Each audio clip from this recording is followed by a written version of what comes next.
जय गुरु जी संगत जी। गुरु जी blessings forever channel को सब्सक्राइब करें एंड लेटेस्ट वीडियोस के नोटिफिकेशन के लिए बेल आइकन ज़रूर प्रेस करें और वीडियोस को लाइक ज़रूर करें। गुरु जी सरबत का भला करें। जय गुरु जी संगत जी। जय गुरु जी संगत जी। दिव्य आभा के अगले सत्संग का शीर्षक है प्रथम दर्शन में ही कामना पूर्ति। वर्ष 2001 में मैंने अपनी पहली बार कर्नल चैटर्जी से गुरुजी के बारे में सुना था। उन्होंने मुझे गुरुजी का चित्र दिखाया और उनके कुछ चमत्कारों का वर्णन किया था। उस समय एक नए शहर में एक नई नौकरी के साथ मेरे जीवन में अत्यधिक उथल पुथल थी। इस नई नियुक्ति के एक माह बाद मुझे इंग्लैंड जाना था, किंतु 9 मास बीत जाने के बाद भी इस योजना का कुछ अता पता नहीं था और दिल्ली जैसे महंगे शहर में मुझे घर आदि ढूंढकर जीवन को सुनियोजित करने में अत्यधिक व्यय करना पड़ा था। आर्थिक समस्याओं के होते हुए मेरी पत्नी का गर्भपात भी हो गया था। इसके कारण कुछ स्वास्थ्य संबंधी समस्याएं आ गई थी और स्त्री रोग विशेषज्ञ ने यदि यह स्वयं ठीक नहीं हो तो शल्य क्रिया करवाने का परामर्श दिया था। जुलाई 2001 में हम एम्पायर स्टेट में गुरुजी के पास पहुंचे, परंतु उनके जालंधर चले जाने का सुनकर अत्यंत निराश होकर लौटे। बाद में उसी मास में हमें गुरुजी के प्रथम दर्शन का सौभाग्य प्राप्त हुआ। उन्होंने हमसे थोड़ा सा वार्तालाप किया और लंगर ग्रहण करने को कहा।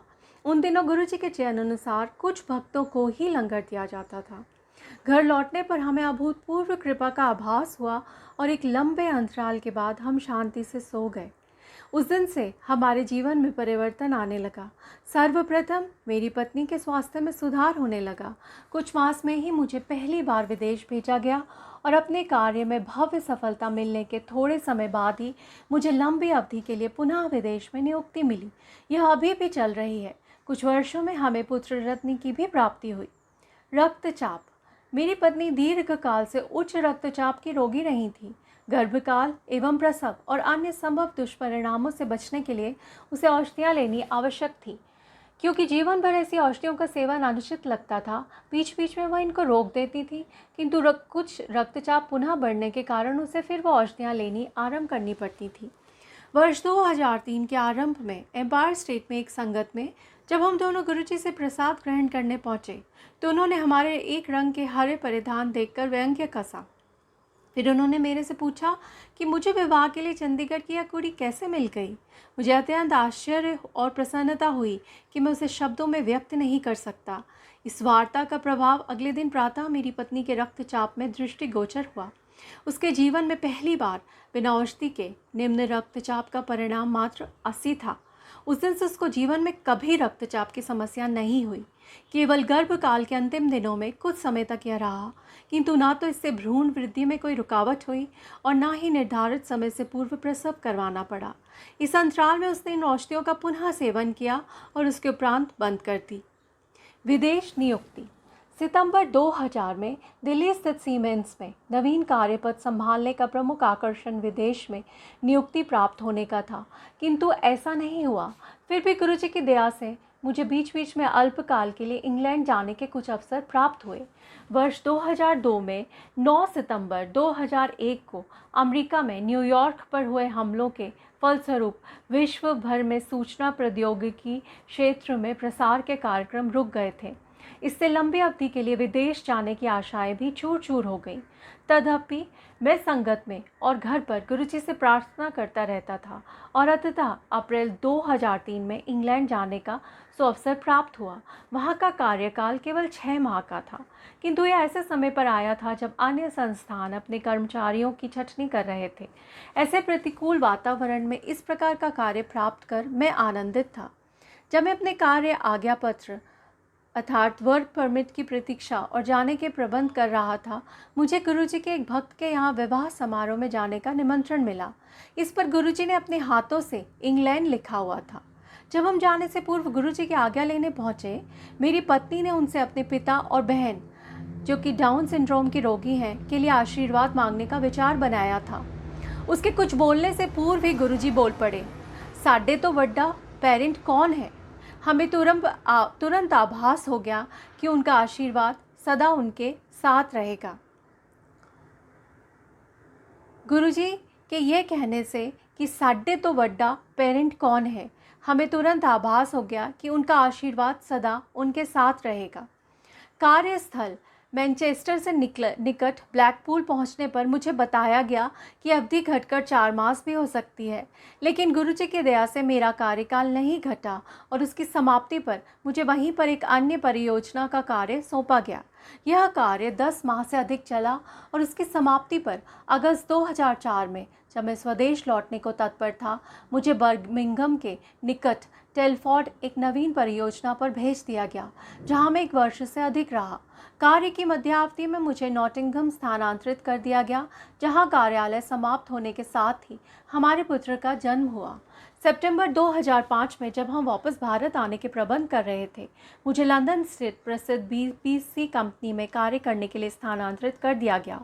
इंग्लैंड में प्रारंभिक अवधि कुछ मास की होते हुए भी यहाँ पर मैं 2 से अधिक वर्ष तक कार्यरत रहा हूँ। नॉटिंघम स्थानांतरण।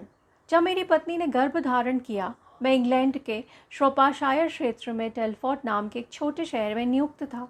रहने के लिए अच्छा शांत स्थान होते हुए यहाँ पर चिकित्सा, विशेषकर गर्भ संबंधी सेवाओं का प्रायः अभाव था। स्थानीय चिकित्सालय में प्रासविक केंद्र दाइयाँ चलाती थी और कोई विशेषज्ञ सेवाएं उपलब्ध नहीं थी। गंभीर रोगियों को 16 मील दूर श्रीयूसबरी स्थित बड़े चिकित्सालय में भेजा जाता था, जहां पहुंचने में आधा घंटे का समय लगता था। टैक्सी का व्यय भी कोई कम नहीं था। मेरी पत्नी के उच्च रक्तचाप के कारण यह निश्चित था कि अंततः उसे श्रीयूसबरी चिकित्सालय भेजा जाएगा। यद्यपि इंग्लैंड की नेशनल हेल्थ सर्विस की सेवाएं उच्च स्तर की हैं, किसी आकस्मिक परिस्थिति में या गर्भावस्था या फिर प्रसव काल की अवधि में इतनी यात्रा करने के विचार से हम चिंतित हो गए थे। चिकित्सालय के नियमों के अनुसार पत्नी के प्रसव की अवधि में पति रात भर चिकित्सालय में नहीं रह सकते थे और उस अंतराल में मेरी चिकित्सालय के पास रहने की हार्दिक अभिलाषा थी, जो यहाँ रहते हुए संभव नहीं लग रहा था। यदि उसे वहाँ पर छोड़कर मुझे घर वापस आना पड़े तो? सदा की भांति हमने इस प्रश्नों का समाधान गुरुजी पर छोड़ दिया। एक रात को मेरी पत्नी को गुरुजी ने स्वप्न में बताया कि सब ठीक हो जाएगा। कुछ ही दिनों में सूचना आई कि टेलफोर्ड स्थित इकाई को बदलकर समस्त कर्मचारियों को नॉटिंघम स्थानांतरित किया जा रहा है। नॉटिंघम एक बड़ा नगर है जहां उच्च स्तर की प्रायः सब सुविधाएं उपलब्ध हैं। अंततः हमारे पुत्र का जन्म प्रसव सेवाओं के लिए इंग्लैंड के एक सर्वोत्तम संस्थान क्वीन मेडिकल चिकित्सालय में हुआ। नॉटिंघम में घर। चिकित्सा सुविधाओं के दृष्टिकोण से नॉटिंघम आना शुभ समाचार होते हुए कार्य अधिक था और हम नॉटिंघम रेल द्वारा 2 या 3 घंटे घर ढूंढने नहीं जा सकते थे। अतः जिस संस्थान के लिए हम कार्यरत थे, उसी को घर खोजने का कार्य सुपुर्द किया गया। मैंने अपने प्रबंधक से अपनी पत्नी की स्वास्थ्य संबंधित समस्या और उसकी गर्भावस्था का उल्लेख किया था। उसके साथ उसे किसी दूरस्थ स्थान पर अकेले रहने की संभावना थी, किंतु इन सब को अपवाद नहीं माना गया। अगले कुछ दिनों में कुछ घर देखे गए और मुझे उनसे संबंधित विवरण इंटरनेट के पते भेजे गए, किंतु वह सब स्थान अनुचित होने के कारण मैंने उन सबको ठुकरा दिया।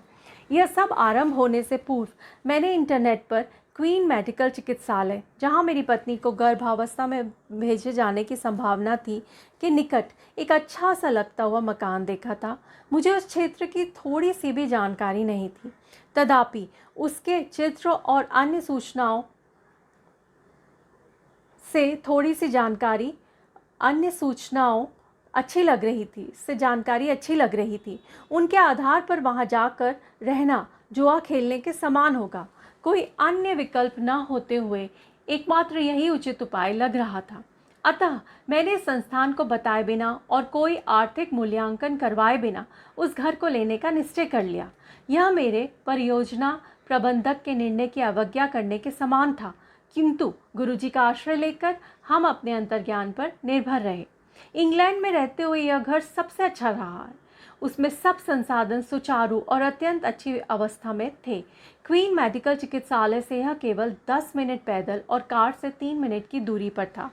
10 कर्मचारियों के हमारे दल में अन्य सब सदस्यों को उन सब घरों में जो उनके लिए देखे गए थे, गंभीर समस्याओं का सामना करना पड़ा। भ्रूण हृदय गति। गर्भावस्था में नियमानुसार परीक्षण करवाने के अवसर पर क्वीन मेडिकल चिकित्सालय के गर्भ आंकलन केंद्र में भ्रूण की हृदय गति नापने के यंत्र पर मेरी पत्नी को लिटाया गया था।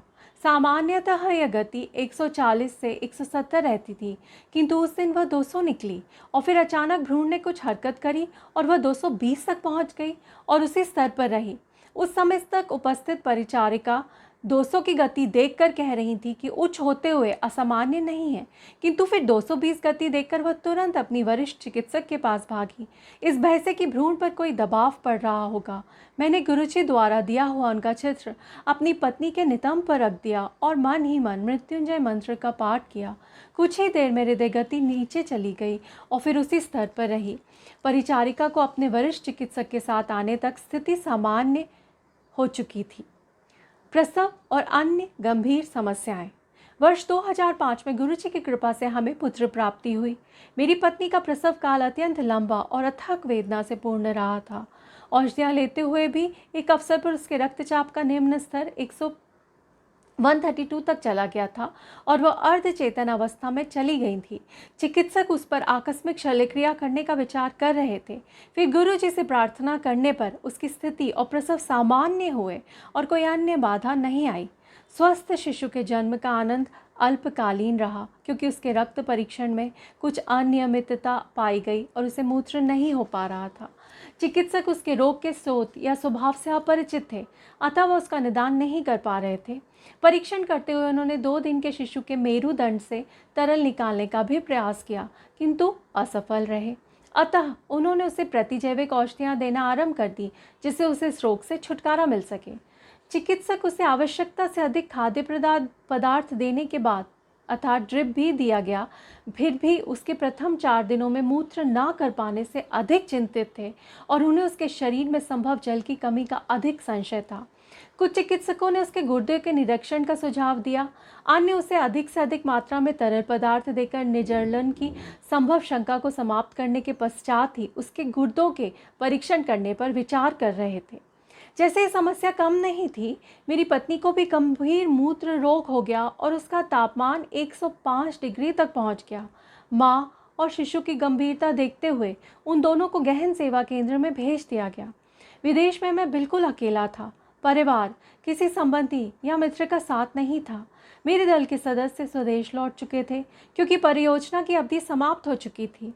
गुरुजी द्वारा दिए गए उनके चित्र हमने शिशु के शरीर पर और उसकी छैया पर बार बार रखे और उनसे सहायता की अत्यधिक विनती करी। ऐसी प्रतिकूल परिस्थितियों में हम और क्या कर सकते थे। शीघ्र ही सब आशानुकूल होना आरंभ हो गया। शिशु ने पहली बार मूत्र किया और उसके पश्चात हमने कभी उसके संक्रमण के बारे में और नहीं सुना। चिकित्सकों के अनुसार शिशु के रक्त में वह संक्रमण संभवतः उसकी मां का रहा होगा। मेरी पत्नी को तीव्र प्रतिजैविक औषधियाँ दी गई और उसके स्वास्थ्य में भी सुधार आया। दोनों को जन्म के कुछ दिनों पश्चात घर भेज दिया गया। लंदन स्थानांतरण। नॉटिंघम में परियोजना की सफल समाप्ति पर मेरे दल के सब सदस्य जा चुके थे। हमें रुकना पड़ा, क्योंकि उस समय मेरी पत्नी के गर्भकाल का 9वां मास चल रहा था और प्रसव कभी भी हो सकता था। शिशु के जन्म के पश्चात हमने भारत लौटने से पूर्व 1 माह और रुकने का निर्णय लिया। हमें शिशु के 3 या 4 मास होने के उपरांत ही लौटने को कहा गया, क्योंकि वायुयान में उसके कानों को अपरिवर्तनीय क्षति पहुंच सकती थी। भारत में मेरे प्रबंधक ने इंग्लैंड के प्रबंधक से मेरे लायक किसी अन्य कार्य के बारे में बात करने का आश्वासन तो दिया, किंतु मेरी योग्यता के अनुसार अच्छे स्थान पर कोई और कार्य मिलने की संभावना बहुत कम थी। हम गुरुजी से उपाय के लिए निवेदन करते रहे और शिशु के जन्म के 1 सप्ताह में ही मुझे यहाँ स्थित एक प्रबंधक से फ़ोन आया। उसने पूछा कि क्या मैं BBC में कार्य करने को तत्पर होने के साथ 2 सप्ताह में लंदन पहुँच सकता हूँ। प्रसव, उसके बाद की घटनाएं और मेरी पत्नी का क्षीण स्वास्थ्य होते हुए गुरुजी के आशीर्वाद से हम अपना सामान बंद कर 3 सप्ताह के शिशु के साथ लंदन जा सके। यद्यपि नॉटिंघम से लंदन तक सामान्यतः 3 घंटे लगते हैं, किंतु व्यस्त यातायात के कारण हमें 6 घंटे लग गए। मार्ग में मेरी पत्नी को वेदना तो अवश्य हुई, पर लंदन पहुंचकर वह शीघ्र स्वस्थ हो गई और तब से हम यहीं पर हैं। ये था सत्संग संगत जी पुष्पल दास जी का, जो कि लंदन से है। जय गुरु जी संगत जी, अनंतम शुक्राना गुरु जी। जय गुरु जी संगत जी। दिव्य आभा के अगले सत्संग का शीर्षक है परमात्मा द्वारा चिकित्सकों का उपचार। मानव जाति के सर्वश्रेष्ठ प्राणी किसी की व्यथा में मात्र सहानुभूति प्रकट कर सकते हैं। ऐसे अवसरों पर गुरुजी जैसे महापुरुष उनकी व्यथा अपने पर आंतरित कर उनका उद्धार कर उनके विश्वास को और दृढ़ कर देते हैं। ब्रिगेडियर डॉक्टर सैनी के संस्मरण इसके प्रमाण हैं। वह चिकित्सा विशेषज्ञ मेडिकल स्पेशलिस्ट हैं और उन्होंने गुरुजी को अक्सर ऐसा करते हुए देखा है। यह डॉक्टर सैनी द्वारा गुरुजी के एक भक्त को दिया हुआ सत्संग है। चम्मच द्वारा रोग निदान। यद्यपि जालंधर में डॉक्टर सैनी का घर गुरुजी के मंदिर के समीप ही था, शुरू में वो महापुरुष के दर्शन नहीं कर सके। जब उन्होंने किए तो उसके पश्चात उनके जीवन में गुरुजी की दया का प्रवाह स्पष्ट था। डॉक्टर की पत्नी गुरुजी की अनुयायी थी और ग्रीवाशूल से पीड़ित थी। इसके कारण उन्हें गर्दन में अति वेदना होती थी। वह भौतिक चिकित्सा के कुछ शारीरिक व्यायाम करती थी और दर्दनाशक औषधियों का सेवन करती थी। यह 1996 के अंत का प्रसंग है, जब गुरुजी पंचकुला में थे। डॉक्टर सैनी गुरुजी के दर्शन के लिए आए हुए थे। प्रतिदिन संध्या के समय चिकित्सक को गंभीर रोगियों को देखने गहन सेवा केंद्र में जाना होता था। उन्होंने गुरुजी से इसके लिए अनुमति मांगी तो गुरुजी ने कहा कि सब रोगी ठीक हैं, पर उनको जाने दिया। जब डॉक्टर लौटे तो गुरुजी ने उनको बताया कि उन्होंने उनकी पत्नी का रोग समाप्त कर दिया है। उनको बताया गया कि गुरुजी ने रसोई से एक चम्मच मंगवाकर उनकी पत्नी की गर्दन पर लगाया था। चम्मच गुरुजी का एक दिव्य उपकरण है। उनकी एक्सरे मशीन, कैट स्कैन, एकोकार्डियोग्राफ और पराध्वनि यंत्र। उसके बाद उनकी पत्नी को वह रोग कभी नहीं हुआ। गुरुजी डॉक्टर सुहृदय बने। 1 वर्ष उपरांत डॉक्टर सैनी का उपचार हुआ। उस समय तक गुरुजी चंडीगढ़ आ गए थे और वह उनके दर्शन के लिए आए। गुरुजी ने उनको बताया कि उनकी एड़ी में दर्द है। डॉक्टर ने परीक्षण करने पर अनुभव किया कि एक स्थान कुछ मुलायम था और उन्होंने अगले दिन एक दर्दनाशक औषधि लाने की बात कही। गुरुजी ने मना कर दिया। डॉक्टर सैनी ने, जो अब वरिष्ठ सलाहकार हो गए थे, गुरुजी से सेना चिकित्सालय में स्थापित करी गई एक नई लेज़र मशीन पर चिकित्सा कराने का परामर्श दिया। कुछ समय उपरांत गुरुजी चिकित्सालय में डॉक्टर के पास गए और उन्होंने उन्हें 3 दिन के लिए लेज़र मशीन पर चिकित्सा देने की बात कही। डॉक्टर ने कहा कि 10 दिन की चिकित्सा अधिक लाभकारी होगी। उनकी इस बात पर गुरुजी ने उन्हें बताया कि वास्तव में वह उनके कल्याण के लिए आए हैं। गुरुजी का कथन 2 सप्ताह उपरांत सत्य सिद्ध हुआ, जब तक डॉक्टर सैनी की छाती में दर्द हुआ। ईसीजी में हृदय के परिवर्तन स्पष्ट थे। चिकित्सालय के हृदय रोग विशेषज्ञ ने गहन सेवा केंद्र में रहने की सलाह दी, क्योंकि उन्हें शांत दिल का दौरा पड़ा था। चिंतित डॉक्टर ने चिकित्सालय से गुरुजी को फ़ोन किया। गुरुजी ने उनकी पत्नी को उपचार बताया। वहाँ से निकलकर डॉक्टर सैनी गुरुजी के पास पहुँचे तो गुरुजी ने उनको अपने कक्ष में लिटाकर उनके पूरे शरीर पर चम्मच घुमा दिया। उसके बाद जब उनके हृदय रोग के परीक्षण सेना के रेफरल और रिसर्च चिकित्सालय में हुए तो सब परिणाम सामान्य थे और उनको हृदय रोग हो चुके होने के भी कोई लक्षण नहीं थे। सेना के वार्षिक परीक्षणों में भी न तो उनके हृदय में रोग के कोई अवशेष निकले, न ही उन्हें फिर कभी यह रोग हुआ। दिव्य आत्मा ने इस प्रकार चिकित्सक और रोगी के संबंधों को पलट दिया। गुरुजी 3 दिन तक उनके रोगी बने और उन्होंने डॉक्टर के रोगों के लक्षणों को समाप्त कर दिया। बंद धमनी खुली। सतगुरु उनका भी भला करते हैं जो उनके अनुयायी नहीं हैं। सबकी व्यथा उनकी अपनी है। डॉक्टर सैनी के विभाग में ही कार्यरत कर्नल डॉक्टर मदन लंबे समय से हृदय रोगी थे। एक धमनी बंद होने के पश्चात उनका बाईपास हो चुका था। उन्हें हृदय में पीड़ा और सांस लेने में कठिनाई होती थी। इस कारण उन्हें अपना सामान्य कार्य करने में भी रुकावट होती थी। परीक्षणों से पता लगा कि उनकी बाईपास वाहिनी अवरुद्ध हो गई थी। यह अति गंभीर समाचार था। ब्रिगेडियर सैनी और जनरल आहूजा, गुरुजी के अन्य अनुयायी थे, ने कर्नल मदन को गुरुजी का आश्रय लेने की सलाह दी। अतः कर्नल मदन गुरुजी के पास आए। गुरुजी ने उन्हें ताम्र लोटे के माध्यम से आशीर्वाद दिया और गले में माला के साथ पहनने के लिए ओम की आकृति में अभिमंत्रित लटकन दिया। कर्नल मदन का स्वास्थ्य तुरंत सुधरने लगा। कुछ मास के उपरांत जब एंजियोग्राफी करी गई तो परिणामों से चिकित्सक अचंभे में पड़ गए। वह धमनी जो बंद थी और जिसे बाईपास किया गया था, खुल गई थी। डॉक्टर सैनी कर्नल मदन को पुनः 2003 में मिले, जब वह गुरुजी के दर्शन के लिए एम्पायर स्टेट में आए। वहीं पर उन्होंने गुरुजी का हार्दिक अभिनंदन करते हुए संगत को यह प्रसंग सुनाकर गदगद कर दिया। पत्नी के हृदय का वॉल्व ठीक हुआ। डॉक्टर सैनी की पत्नी को बचपन में वात ज्वर हुआ था। यद्यपि वह उसी समय समाप्त हो गया था, उस ज्वर में उनके हृदय का बायां वॉल्व क्षतिग्रस्त हो गया था और उसमें से रिसाव होता था। सबसे पहले उनके पति को इसका संदेह हुआ। तब से हर 2 वर्ष में उनका एकोकार्डियोग्राफ होता रहता था। 2003 में डॉक्टर सैनी दिल्ली में सेना के प्रमुख चिकित्सालय रेफरल और रिसर्च चिकित्सालय में सेवारत थे। इस समय उनकी पत्नी को चलते हुए सांस लेने में कठिनाई होने लगी। एकोकार्डियोग्राफ परीक्षण से पता लगा कि क्षतिग्रस्त वॉल्व में रक्त रिसाव बहुत अधिक होकर उल्टी दिशा में बह रहा था। चिकित्सा शास्त्र में इसे मिट्रल रिगर्जिटेशन का नाम दिया गया है।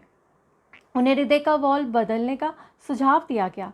इस अंतराल में उन्हें रेपिप्रिल नामक औषधि दी गई। इससे कुछ रोगियों को खांसी होती है। एक दिन जब सैनी दंपति गुरुजी के पास बैठे थे तो पत्नी ने कहा कि वो औषधि नहीं लेंगी क्योंकि उस समय उन्हें बहुत खांसी हो रही थी। गुरुजी ने केवल ठीक है कहा। जब दंपति चलने को हुए तो सद्गुरु ने उन्हें कहा कि उन्होंने उनके हृदय पर कृपा कर दी है। उन्होंने डॉक्टर सैनी को अपने सब संशय दूर करने के लिए अखिल भारतीय चिकित्सा संस्थान में हृदय रोग विभाग के अध्यक्ष डॉक्टर तलवार से परीक्षण करवाने को कहा। जब डॉक्टर सैनी ने अपनी पत्नी के रोग की स्थिति डॉक्टर तलवार को बताई तो वह उसे परीक्षण कक्ष में ले गए और वहाँ बहुत देर तक रहे। जब वह बाहर निकले तो वह अचंभित थे। उन्होंने कहा कि डॉक्टर सैनी द्वारा अपनी पत्नी के बारे में बताए हुए लक्षणों के अनुसार वह क्षतिग्रस्त वॉल्व देख रहे थे, पर उन्हें सब सामान्य लगा। हृदय में कोई क्षति नहीं मिली। गुरुजी के दिव्य आशीष ने भक्त के हृदय पर चमत्कार कर दिया था। डॉक्टर सैनी के अनुसार गुरुजी के 2-4 शब्दों में वह किया जिसकी चिकित्सा क्षेत्र में कल्पना भी नहीं की जा सकती। अटल कैंसर सूखा। मई 2002 में डॉक्टर सैनी एक गंभीर प्रकार के कैंसर से पीड़ित हुए जिसका उपचार प्रायः असंभव माना जाता है। नॉन हॉजिकन्स लिम्फोमा यह कैंसर अंतःस्रावी तंत्र पर हावी होता है। डॉक्टर ने 9 मास तक औषधियों का सेवन करने कहा, पर उन्हें कभी कीमोथेरेपी के लक्षण नहीं हुए और उनका सुधार देखकर उनके चिकित्सक भी अचंभे में थे। प्रत्यक्ष था कि गुरुजी की कृपा उनके ऊपर थी। 1 वर्ष में उनका रोग समाप्त हो गया। 2004 में उनके अंडाशय पर 3 ग्रंथियां फिर सूज गई। परीक्षण से कैंसर के कोषाणु होने का संकेत मिला और उनकी शल्यक्रिया हुई।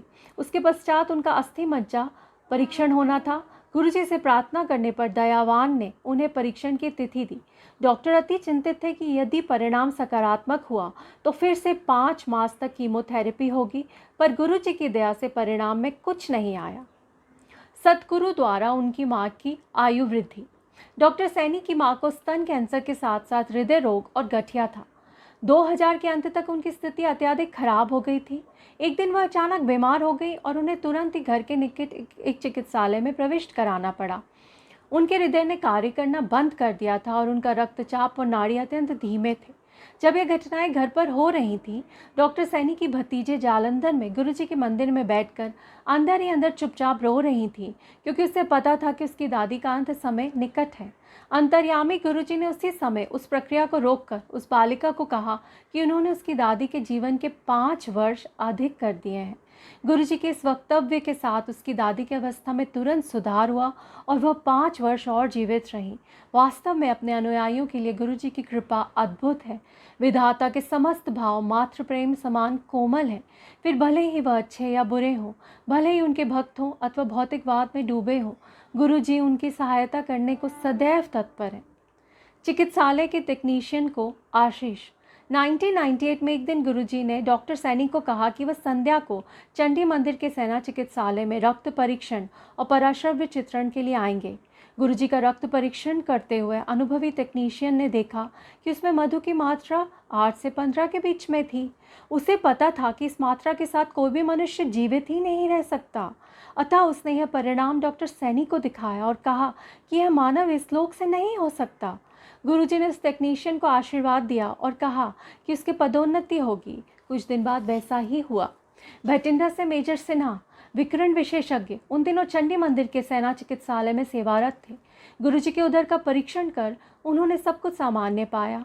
गुरुजी ने उनको भी आशीर्वाद दिया और कहा कि उनके 2 पुत्र होंगे और वह स्वयं मेजर जनरल बनेंगे। गुरुजी से अनभिज्ञ सिन्हा ने कहा कि उनका एक पुत्र है और वह पर्याप्त है, परंतु गुरुजी ने उनका भविष्य निश्चित कर दिया था। 2004 में डॉक्टर सैनी दिल्ली के रेफरल और रिसर्च चिकित्सालय में डॉक्टर सिन्हा से पुनः मिले। सिन्हा अब लेफ्टिनेंट कर्नल हो गए थे और आणविक चिकित्सा में प्रशिक्षण ग्रहण कर रहे थे। डॉक्टर सैनी ने उनसे पूछा कि क्या उन्हें गुरुजी का कथन याद है। सिन्हा को याद था। उन्होंने डॉक्टर सैनी को बताया कि उस समय स्त्री रोग विशेषज्ञ ने उनकी पत्नी को बताया था कि उन्हें दूसरी संतान नहीं हो सकती, पर गुरु कृपा से एक और पुत्र उत्पन्न हुआ। रक्षा और सुरक्षा। सैनी परिवार दिल्ली में गुरुजी के दर्शन करने के उपरांत वापस चंडीगढ़ जा रहा था। संगत समाप्त होने तक रात बहुत हो चुकी थी और कार में परिवार के सदस्य ऊँघ रहे थे। अचानक डॉक्टर सैनी को भी, जो कार चला रहे थे, नींद का झोंका आ गया। उन दिनों राष्ट्रीय राजमार्ग एक तरफा था। कार ने अचानक दाहिना रुख अपनाया और सामने से आते हुए एक ट्रक के सामने जाने लगी। उसी समय उनकी पत्नी का हाथ उनके कंधे पर लगा। डॉक्टर सैनी झटके से जागे और एकदम उन्होंने कार को बाईं ओर मोड़ा। कार ट्रक से कुछ इंचों से बचती हुई किनारे से निकली। जब वह ऐसे सो रहे थे, कौन जाग रहा था? किसने उसी समय उनकी पत्नी का हाथ उनके ऊपर उन्हें जगाने के लिए डाला था? उत्तर 2004 में स्पष्ट हुआ। गुरुजी ने डॉक्टर सैनी के दंत चिकित्सक पुत्र डॉक्टर सजल को, जो सोहना में सेवारत थे, अपने कार्य से लंबी छुट्टी लेने को कहा। उस समय सजल स्कूटर से बस अड्डे जाकर वहां से सोहना की बस पकड़ते थे। उस अगस्त मास के दिन सड़क गीली थी। सजल ने स्कूटर से आते हुए एक गाड़ी से बचने के लिए अपना स्कूटर घुमाया, पर एक और टकराकर मार्ग पर गिर पड़े।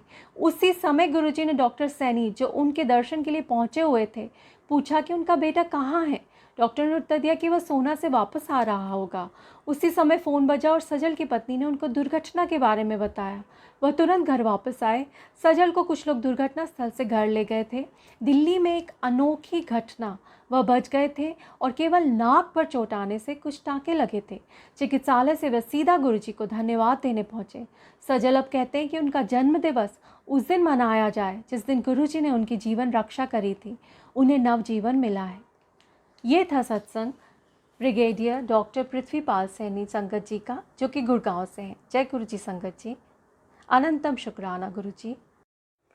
ओम नमः शिवाय। जय गुरु जी संगत जी। संगत जी, गुरु जी के महान ग्रंथ दिव्य आभा के अगले सत्संग का शीर्षक है गुरु जी के शब्द सुनकर शोकावस्था से छुटकारा।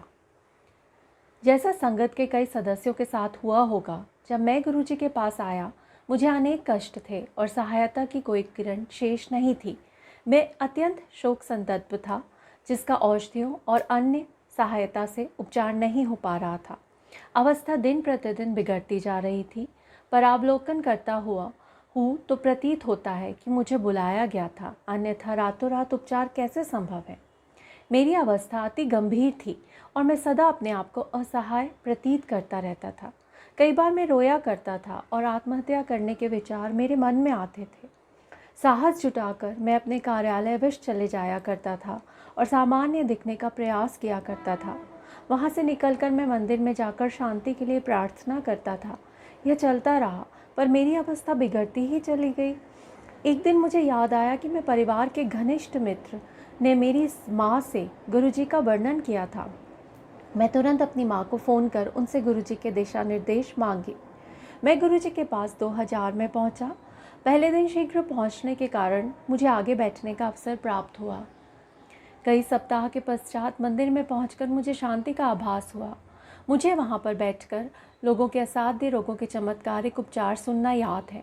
मैंने अपने आप से कहा, मुझे तभी विश्वास होगा जब मैं स्वयं स्वस्थ हो जाऊंगा। उस पहले दिन के पश्चात मैं वहाँ पहले, अक्सर और फिर प्रतिदिन जाने लगा। मंदिर में पहुंचकर मुझे सुखद शांति का अनुभव होता था, किंतु बाहर निकलते ही मेरी पहले जैसी अवस्था हो जाती थी। चौथे या पाँचवें दर्शन के बाद जब मैं गुरुजी से जाने की आज्ञा ले रहा था, तो उन्होंने मेरे से बात करी। उन्होंने पूछा, तेरी घरवाली सिटी बैंक में काम करती है? उस समय तक संगत में कोई मुझे नहीं जानता था, ना ही मैंने किसी से बात करी थी। उसी क्षण मुझे अपने अंदर उत्साह का आभास हुआ। शीघ्र ही मैं अपनी सामान्य स्थिति में आ गया। बाहर आते ही मैंने अपनी पत्नी को फ़ोन पर गुरुजी से हुई वार्तालाप के बारे में बताया। मैंने यह भी कहा कि अब मैं स्वस्थ अनुभव कर रहा हूँ, फिर मेरी वैसी अवस्था कभी नहीं हुई है। मैंने मन ही मन गुरुजी से प्रार्थना कर उनसे एक संतान की कामना करी। 1 माह के उपरांत मेरी पत्नी ने घर पर जब अपना गर्भावस्था परीक्षण किया तो वह सकारात्मक था। उस संध्या को जब मैं गुरुजी के पास आया तो वह बोले, घरवाली एक्सपेक्ट कर रही है, जा कल्याण हुआ, मुंडा होगा। हमारे यहाँ 9 पाउंड के बालक ने जन्म लिया। 2004 में गुरुजी ने मुझे एक और पुत्र दिया। हमें पता है कि हम जो भी कदम लेते हैं गुरुजी हमारे साथ हैं और हमें सतपथ पर चला रहे हैं। जय गुरुजी संगत जी। ये सत्संग था संगत जी पृथ्वीराज सिंह जी का, जो कि दिल्ली से हैं। अनंतम शुक्राना गुरुजी।